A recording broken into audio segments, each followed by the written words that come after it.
বাংলাদেশের বেশিরভাগ নদ-নদীর পানি বিপদসীমার নিচে থাকায় সার্বিক বন্যা পরিস্থিতির উন্নতি হয়েছে। তবে ধীরগতিতে পানি নামার কারণে সিলেট সহ বিভিন্ন জেলায় এখনও পানিবন্দী কয়েকশো হাজার মানুষ। এদিকে বন্যার কারণে পরিবেশ দূষিত হওয়ায় বিভিন্ন রোগে ভুগছেন দুর্গত এলাকার বাসিন্দারা। বন্যার পানি ধীরগতিতে নামার কারণে মৌলভীবাজারের কুলাউড়া, জুড়ি ও বড়লেখায় এখনও বেশিরভাগ গ্রামীণ সড়ক তলিয়ে আছে। পানিবন্দী অবস্থায় দিন যাপন করছেন প্রায় 200,000 মানুষ। বন্ধ শতাধিক শিক্ষা প্রতিষ্ঠান। সুনামগঞ্জে সুরমা সহ সব নদীর পানি এখন বিপদসীমার নিচ দিয়ে প্রবাহিত হচ্ছে। তবে পানিবন্দী অবস্থায় দিন কাটাচ্ছেন হাওড়পাড়ের বাসিন্দারা। সিলেটেও বন্যার পানি নামছে ধীরগতিতে।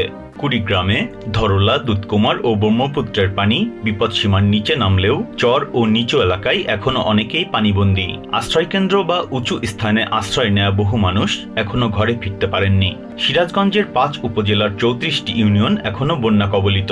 পানি নামতে থাকায় অনেকেই ঘরে ফিরতে শুরু করেছেন। জামালপুরে পানি নামার পর রাস্তাঘাটে দেখা যাচ্ছে বন্যার ক্ষতচিহ্ন। গাইবান্ধাতেও গত 2 দিন ধরে বন্যার পানি কমতে শুরু করেছে। পানি স্রোতে বিধ্বস্ত বাড়িঘর মেরামতে ব্যস্ত সময় পার করছেন অনেকেই। বন্যার কারণে পানিবাহিত রোগে ভুগছেন দুর্গত এলাকার বাসিন্দারা। অসুস্থ হলে দ্রুত চিকিৎসকের পরামর্শ নেওয়ার আহ্বান জানিয়েছেন জনস্বাস্থ্য বিশেষজ্ঞরা।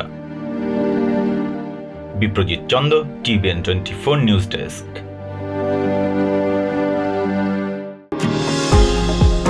নিউ ইয়র্ক থেকে সম্প্রচারিত টিভিএন 24 টেলিভিশন বিশ্বজুড়ে বাঙালির কণ্ঠস্বর।